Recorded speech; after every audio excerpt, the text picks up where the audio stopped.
So, story time for everyone here. 4th of July was like a week or two ago. Depends on when I post this, but I had a story I wanted to tell from my 4th of July experience. I had what I believe to be my worst 4th of July ever this year. Unfortunately, America's 250th was a total poop stain for me in my memory. And let me get this out of the way too. This is something I should be completely transparent and honest about when it comes to 4th of July and patriotism. Yeah. It's never been my favorite holiday. I am completely patriotic when it comes to like having veterans and supporting them and people that have served for our country and either are fighting or have fought or planned, their enlisting and their training, people that have, either paid for it with their life or their body, their limbs, their mind, different things like that. I'm very patriotic for that, and I appreciate them. And there's nothing I can do that I feel like will adequately show my appreciation for them, or no way to repay them for that. And yet, at the same time, when it comes down to it, it's nothing that serious. I promise. When I say I'm not that patriotic for 4th of July, I just mean I don't care about the festivities of it. That's what I mean by that. Nothing terrible. I'm just not a big fireworks guy. I'll be honest. As a kid, I thought they were crazy. I thought they were awesome. I loved them. I feel like it's one of those things as a kid where and my dad was really into 4th of July. He would spend a lot of money every year, and sometimes I'd even save up my own money. Now, usually I had a saving up problem, so all I could afford was those little colored smoke bombs. I do remember a couple years I had these white Crocs. And what I would do is I'd clean them real good and make sure they're all nice and white. Then I'd throw little colored smoke bombs down. And when the colored smoke would come out, I would run through it with my white Crocs. And they seemed to kind of stain my Crocs for a little bit. And it made them kind of cool colored, I guess. Some kind of weird mix. I thought I was going to have some cool tie-dye experience. And most of the time all the color mishmashed and just ended up looking like some gross throw-up green or poop brown. And I had some great 4th of July experiences as a kid. Of course, there was one where my uncle tried to see how many of those little the sparklers I could hold in one hand, how many we could light, and I had a whole dozen. I had both hands full with my sparklers right here, a whole stack of them, two handfuls really. And he lit them all, and of course they were all lit up, and I started freaking out because I don't know if it was you're not supposed to hold that many or what. It got dangerous, but they actually started to catch fire, and I turned around behind me and kind of threw them, thinking I was throwing them. For one, wasn't a smart idea. I thought I was throwing them into the grass, which could have started a fire in the grass. But instead, what happened was I just threw them right at my grandpa's butt, like he was right behind me. I wasn't as close to the grass as I thought I was, or maybe I thought they were going to go farther than they really did. I threw him and hit him in the butt. Luckily, it didn't do any damage or hurt him. But it's the first time I ever heard him cuss at me. He yelled and was like, "Oh, what the," and was kind of mad. But it was okay. It was fine. I was like probably 6 or 7 at that point. I didn't know what I was doing. And I've had some other fun experiences too. I always thought the explosions and craziness was awesome. I thought that was so cool. But also something about it now, the more fireworks I've seen every year, it's like it kind of is, it's the same fireworks every year. It's just loud and noisy, and like they're cool to look at for a couple minutes. I think it's neat, but no lie, I've had family members, and I know my wife has family members. One of the first 4th of Julys I spent with my wife's family, we went to a fireworks tent with them, and I proceeded to watch them spend hundreds of dollars in fireworks. And it was cool, but the fireworks weren't anything incredible. I mean, you're quite literally just blowing up your money. So they're fun, but I don't really view it as a priority for me. I'm never going to be butthurt if a 4th of July passes and I forgot about it and didn't celebrate with fireworks. If anything else, I'm one of those guys. I just grill something, man. Eat some burgers, some dogs. Say thank you to a veteran or all the veterans. Appreciate them. Spend it with some family. That's cool. It's a government day where they, all the government workers get off. A lot of businesses are closed, not all of them. So I mean, it's fun for that reason. But I don't need fireworks And I say all this to say, this last 4th of July, I was on vacation with my family. We were going to Tampa. And the vacation itself, full of stories, lots of experiences. I did enjoy Tampa. The weather was great. I just liked Florida in general. The area was nice. People there, anyone we ran into and encountered were friendly, any of the locals. It's a lot different from living in Arkansas, so that's cool. And I always said if I had to move, if for whatever reason I had to move or wanted to move out of Arkansas and some other state, it probably would be Florida I would move to. Florida or maybe one of the Carolinas, because I also like North and South Carolina. Probably a little favoring South Carolina. That's off topic, but I like Florida. I don't have anything against it. I've been there several times, and it's pretty nice. Never been to Tampa, though. I've been to Destin. I think Perdido Key is there. Orange Beach. I already said Destin. A couple other parts. Never super deep into Florida, but then I went to Tampa this week, and that was fun. It was a lot of fun. Got to see the Tampa Bay Buccaneers stadium, Raymond James Stadium. Got me a creamsicle Baker Mayfield jersey. And that was cool. I had some really good food, man. I tried Culver's for the first time. That's incredible. The Butterburger, amazing. And it was actually Moist Critical's stream, his stream chat on Twitch that recommended that to me, and YouTube. I think one time I got on YouTube there. But I know he lives in Tampa, so I was asking for recommendations on places to go. And of all places, one guy mentioned Culver's. I went there. He recommended the Butterburger. Most of the time, comments on YouTube or Twitch aren't always the most reliable, but this time, this was probably one of the greatest recommendations I've ever received from someone online, and it was great. And I say all that to say, that day on 4th of July, we were heading back, and on the way back, we're with my wife and her family, and we had planned to stop in Gulf Shores, go to the beach, and do some fireworks on the beach. Totally cool to me. That morning, we wake up, and we're a little bit behind the schedule, and they decide, you know what, let's call an audible. How about we do Pensacola Beach and go to the fireworks show there? That's all fine and dandy. That's cool. I would have liked to have not changed the plan. I'm one of those that I don't really care what we do as long as I know in advance, so I can kind of make a mental note of like, okay, I know, especially because it's a long drive. I'm super tired. We barely slept the whole week. And I'm ready to be home. I'm just ready to drive home. I would have been fine with driving through 4th of July and just celebrating it the next day because it was a Sunday anyways. So it's still the weekend, still off work. But, I'm like, all right, whatever. We'll stop wherever. Just let me know where to stop. They give the address. I look it up. It's like 9 or 10 that morning, East Coast time. And on the Google Maps, or I think Apple Maps is what I was using, you can see where it's red. It has the traffic line on the road, red, serious, heavy traffic, that early in the morning before we even left, and we were still probably like 6 hours or so away, maybe a little bit more. I don't remember how far it was from Tampa to Pensacola, but we had a little bit of a drive, and we weren't exactly early.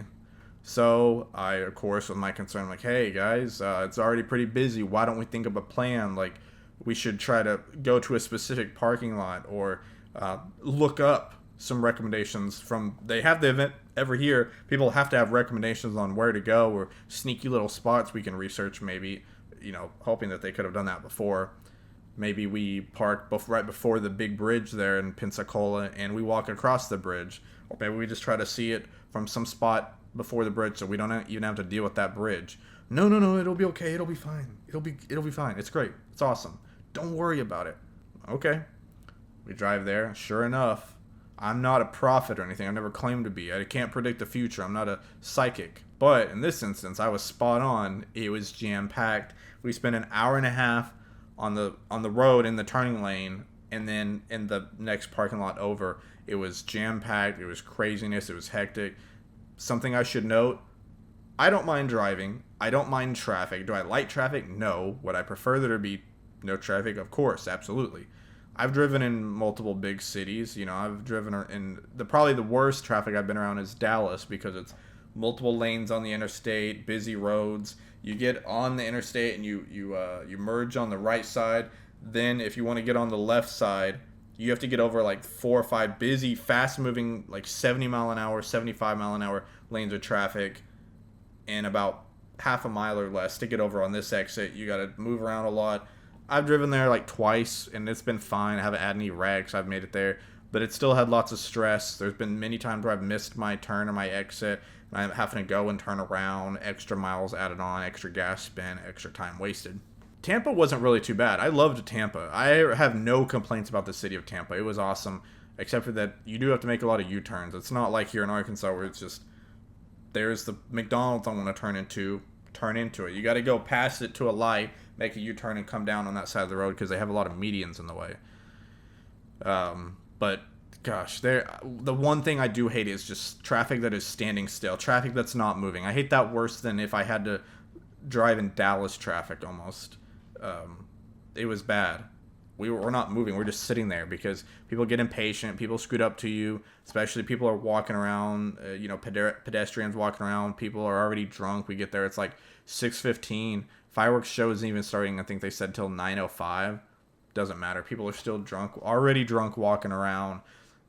People driving and not knowing what they're doing, not paying attention, honking, noisiness, people yelling, already partying.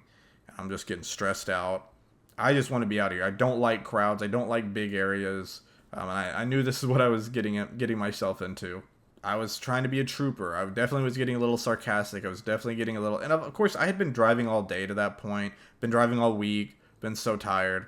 And so my patience was already wearing thin. I also really had to go pee. Or I went pee before this, thankfully. I really had to take a dump. That's what it was. And I did not know when my next dump was going to be. And that's the worst thing, is when you don't know how long you're going to have to wait. At least when you know the exit's this many miles or you're 10 minutes from home, you have a goal in mind. There was no... I don't know what the destination was in this instance. That made it 10 times worse. I had to take a dump. And so I was pretty grumpy. I was in a bad mood. And I was just ready. I was like, all right, kids, whatever. We're just going to drive back across the bridge. I'm sorry. There's just literally no parking. Like, there hasn't been parking all day here probably. I don't know where we're going to park. And this is way too stressful. I'm like about to have a panic attack. I got diagnosed with anxiety back in 2021. And I've been managing it pretty fine. It's been great. I don't think I've ever had as bad of a bout of anxiety as I was having there in that parking lot. And so I was like, you know what? And I know my wife also has really bad. Hers is worse than mine. So I wasn't about to make her drive through that. And so we just end up, finally, the kids are complaining because we had a couple of them riding in our car. So we drop them off. And then her mother-in-law was driving and had a group of kids in their car. Or my mother-in-law, her mother. So she drops the kids off. They all go stick together. My mother-in-law ends up finding a spot, just lucks into it, even though they were 45 minutes behind us. They were late getting behind us. They had to stop a lot more. They luck into a spot, and I'm still looking. They're like, oh, don't worry, just keep going. You'll find a spot. It's fine. One will open up. Someone will leave. No, spend another hour there. Nothing happens. So we just decide to drop them off and leave. And we go back into a Whataburger parking lot, and I'm just trying to breathe and collect myself. And you know what? I'm not going to be offended if we just chill here and take a nap in the car. Like, I'm not even going to be upset. We can pick him up afterwards. My wife doesn't really care. I mean, she would like to see him. We eventually get to a spot finally. The show starts at 9:05. It's over by not even 9:20. Show wasn't even a 15-minute show. I think when I counted, it was it was probably like 12 or 13 minutes long for this event we were waiting for all day. We got to watch like the last 2 or 3 minutes. We kind of angled our car at a spot, finally in a parking lot. People all around us were just parking in the middle of the road, and we thought, well, there's the cops. There was a ton of cops earlier, cops everywhere, but not right there. They're all on the beach handling stuff. So I'm like, you know what? We can just turn. No one's trying to leave right now. We'll just put it in park, sit here for 2 or 3 minutes, and just kind of catch the rest of the show. It's over. We go to pick them up, and what happens? You've heard of a blessing in disguise. This was a curse in disguise. Right as the show's about to be over, someone does end up leaving in front of us. We're like, okay, sweet. Well, now we'll just go ahead and pull in there and park, and we don't have to worry about a cop coming out and saying something to us or people getting mad or in the way. So we pull into a spot. That way we can wait patiently for the kids to come over and get in the car so we can leave. They come over, get in our car. That's about, by the time they found us and made it over, it was like 9:45. It took them about 20, 30 minutes. They had to use the bathroom, stuff like that. 9:45. We do not pull out of that parking spot until 11:30, 11:45. It was madness. It was absolute insanity. That's the worst parking lot, worst traffic I have ever been in by far. It was dog water. Like, it was just awful. It was, I don't even think there are enough negative, like, adjectives in the dictionary to describe how much I hated that experience and how peeved off I was. It was terrible. And again, like, we got her sibling in the car, so I'm trying to be the responsible, mature, professional adult and not freak out here. I was freaking out. And then my wife, her anxiety starts to really act up. She's getting stressed because once we made it to the parking lot, she could see how stressed I was. She's like, "You've been driving all day, like, you're so tired. Like, let me drive. I'll just get us, you got us in here. I'll just get us out of here. We're not in a rush. We're good." Because the hotel we were going back to was like in Biloxi, Mississippi. So it was still like 2 or 3 hours away. So I wasn't trying to get there at 4 or 5 in the morning. So I wanted to get out of there at a good time. And she was like, "Oh, I'll drive for a couple." I asked her. She was sure. I said, "Okay, well, it can't be any worse than trying to get in here. Getting out, like, yeah, it might take us a while. We'll just be patient, wait for some of these other blokes to leave, and we'll, go up behind them when it's our turn." It was worse than I could have ever imagined. I was pretty conservative with my estimate, even allowing lots of time and letting lots of people go, and thought that maybe that would win us some brownie points with other people in the parking lot. I will say, this was the closest I've ever gotten to getting into an actual fight as an adult. Because what happens is, I should preface this part of the story by saying, shame on you Florida police officers or sheriffs, everyone there at Pensacola Beach. I get that there was probably a lot of people, it was very crazy, very hectic, but they either need a bigger budget to get more officers out there or position them differently, because at least in the parking lot we were in, I didn't have enough fingers on one hand. I probably needed two hands, and even then that might not have been enough to witness the amount of drivers that were getting in their car clearly intoxicated, walking to the car, can't even walk straight. They're drooling out of their mouth. They're plastered. Their clothes are halfway on. Some of them don't have clothes on. I even saw one guy literally, while he was pulling up and waiting to move, had one foot down there, like, on the brake and the gas, other foot on the dashboard, like, crushing Coors Light or Miller Lite cans, like, just in the truck and just tossing them out. Not even trying to hide the fact that he is clearly drinking and driving. There were so many. One girl was driving, and she was, like, swerving back and forth while she had people up on her sunroof, standing out there with, it was insane. I was getting so anxious, and my wife was too. And the pinnacle of this moment, the peak, I guess you could say the low point, the absolute low point of this story was finally this truck stops. They flash us, and the guy's waving on us to come on. We're like, wow, a good Samaritan comes along. He's going to let us back out. We're still going to be stuck in there in line and move pretty slow to turn out right, go across the bridge, and get out of Pensacola. But at least we're making the first step. So we go to back out because we had tried to wedge ourselves out there before. It wasn't working. People were cutting us off. People were, like, flipping us off, whatever. And so, you know what? I'm not trying to start anything with drunk college kids. And so finally the truck waves us on. I'm like, okay, sweet, awesome. So wife is still driving. She's going to back up the truck, or she's going to back up the car. And right when we're, like, almost kind of about to get completely out of our spot and start, like, turning it around and putting it back in drive to position ourselves, this other car behind us starts, like, revving the engine and getting right up close to our car, like, right, like, their nose of their car right up against our butt, where we almost collided. And they have a drunk guy, some college kid out there, some freaking goober, getting out of his car. Doesn't have a shirt on. He's got, like, the shortest shorts I've seen a guy ever wear. And he's yelling. He's like, "Get back in your car, man. Get back. You're gonna pull your car up right now. We were here first, and we've been waiting." And my wife she's not a confrontational person at all. And she's like, "I'm sorry, like, they flashed us on. We were trying to go. We've been waiting here a long time." And he's kind of, "I don't care. I don't freaking care how long you waited. F you, blah, blah, blah, blah. You're gonna be a good little girl, and you're gonna get in your car, and you're gonna let us go. I'm a man, and you don't try to interrupt me or go against what I'm saying," and starts cussing her out. And of course, a couple times when I was saying freaking, I try not to cuss. they weren't saying freaking. They were dropping lots of F-bombs and among other colorful cuss words, and it was a pretty bad situation. And she gets in the car and she's like borderline crying. I think she does end up crying at some point. And I felt really bad that I let her talk me into letting her drive. And I get very defensive, get very protective, as a lot of guys do with their significant others. And I can tell it's really getting to her. And also the siblings are in the car, and that's really embarrassing. She's in public. So I'm like, you know what? Come on over here.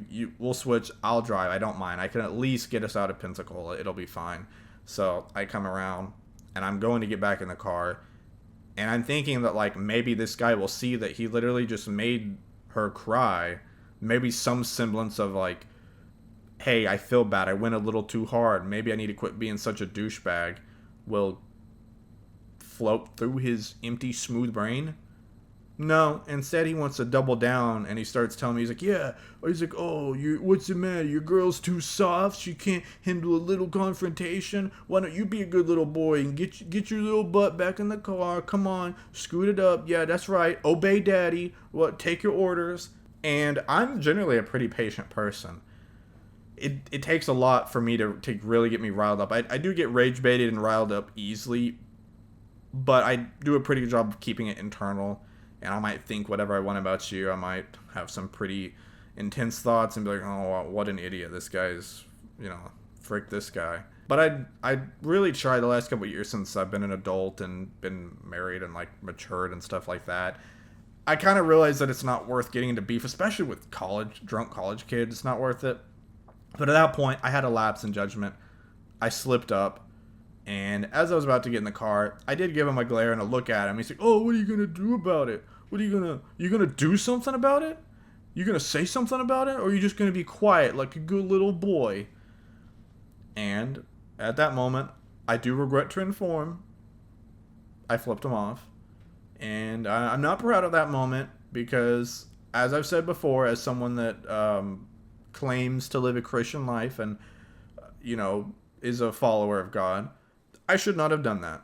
I should not have responded that way. I shouldn't have even really listened. I should have just blocked out what he said, got in the car, and just avoided the confrontation. Whatever he said, whatever he wanted to, just let him talk the talk, and don't even let it get to me. But in that moment, I was already having such a terrible day, and it's one thing, if he had just said the stuff to me, I could have just been like, whatever about it, and laughed it off. But with her crying, with the siblings and the younger siblings in the car, there's no need for that. There's no need to be a douchebag like that, especially when there's not cops. Or, like, the cops, what were they doing? Like, where they before the show and before the fireworks started, I mean, that's the most cops I've ever seen in one location. It was probably like the whole department was out there, cops and sheriffs. I mean, I think I probably counted at least 30 or 40 of them there. Now, again, when you have hundreds and thousands of other people, that you tend to get weighed out pretty quickly. But even still, even having a cop car in the parking lot, or one car, or one cop walking around, it can, at least the presence of a cop will straighten up a lot of people and at least get them to maybe pay attention and, quit acting like such a freaking tool. And I'm, like, looking around, I'm like, come on, there's got to be a cop or something to, like, talk this guy down, maybe call him over, like, get this guy to at least get back in his car and quit causing trouble for people or trying to run over people.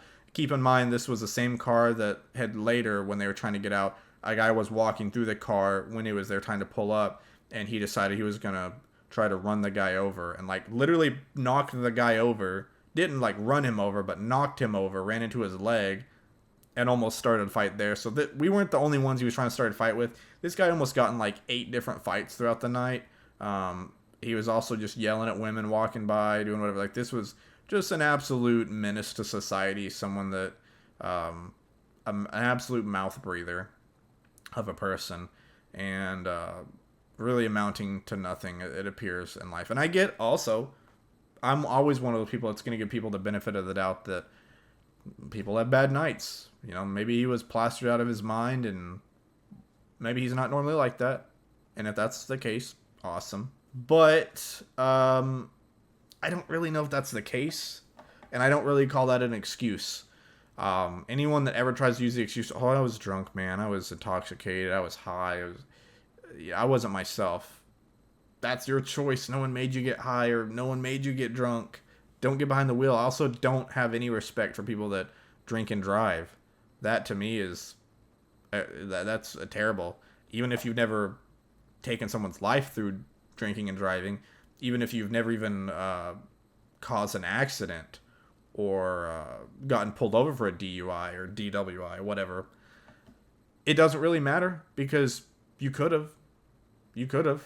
And in another universe, on another day, the next time you do it, and if you don't get caught doing it once, who's to say you're not going to do it again? So I was really irritated that day, and like I said, I do apologize for flipping him off, and I also just, sometimes when you get so red in the face that you like don't really think about what you're saying, but also you don't really remember it. I do remember saying something to him, and it wasn't like super egregious. I know I flipped him off, and I told him, I think I said something to the tune of like, right back at you, buddy, or right back at you, pal. Because right before I went to flip him off, as I was putting my hand up, he was like, F you, man, get in your car. Why don't you, be a good little boy, F you. And I was like, right back at you, buddy, because I wasn't mad enough to drop an F-bomb, but I did flip him off, which I guess is kind of the same thing. And I said that, and I know, like, I was, to be honest, I was a little heated, and when I got in the car, I was a little worried. Even immediately, I was like, is this guy going to do something? Because as I was getting in the car, after I flipped him off and said that, and I was going to shut the door, I could hear him, like, kind of starting to get riled up even farther, and like, well, yeah, I'm going to F you up, man. I'm going to really mess you. They're going to have to pull me off for you. But, of course, he never, when I turned around and, like, looked in the mirror to see what he was going to do, Buddy never got out of his car. He leaned out of his car door a couple of times when they weren't moving. He like sat up on his car, never got out of the car. So of course it was just all talk and no walk. But again, I shouldn't have said that. That's my fault. Even if it was deserved on his end, I didn't need to respond that way. And I've always been someone that's tried to take responsibility for things like that. I'm not one of those like, I can do whatever I want to you because you did that to me first. You deserved it, man. So that makes it okay to respond how I did. I did make a joke though. I was like, man, if he had tried to make a move on me or do something else, that probably would have been the first fight I've ever gotten in, and it wouldn't have probably ended up good for this guy. I'll give him his credit. I mean, he wasn't tubby. He wasn't like this out of shape guy that would have been just an easy guy to take. And I'm not even the most ripped or shredded guy. I've got a bit of a dad bod, and but he was pretty short. Gosh, he was probably like. He would have made Moist Critical look tall. This guy was like 5'4", 5'5", I want to say. Of course, I couldn't really see him all the way because he was kind of like leaning out of his car, but I could tell he was a shorter guy. So maybe he had a little like short man angry syndrome, whatever it's called. Angry short white guy. And of course he was drunk too, so it would have been like fighting a little leprechaun, like Hornswoggle from WWE. So I don't know. That was the main story. We did finally end up getting out of there. We got back to our hotel in Biloxi at 3 a.m, I think. 2:30 if we were lucky. And it was a terrible hotel. There was a fire there. Not a fire. The fire alarm was going off because someone had fried their air conditioner on the second floor, the floor that we were staying at a couple doors down, and it was all smoky. It was very humid there. The sheets were sticky. I think it was from the humidity, I'm hoping. Like when you get really sweaty and you lay down. I tried to shower and it still didn't make it any better. Got about 3 hours of sleep and then had to make the last 7-hour drive the next day. I was never more excited to get home than that. But that's my story of my easily the worst 4th of July I've ever had. And I really don't foresee anything topping that. I know family vacations are always crazy. What I didn't say was I had went on right before that with my side of the family to Branson for a couple days. So we had basically 2 vacations in 2 weeks back to back with less than 24 hours of rest at our own home. And that was an unfortunate ending. So hope your 4th of July was a lot better than that. Go America.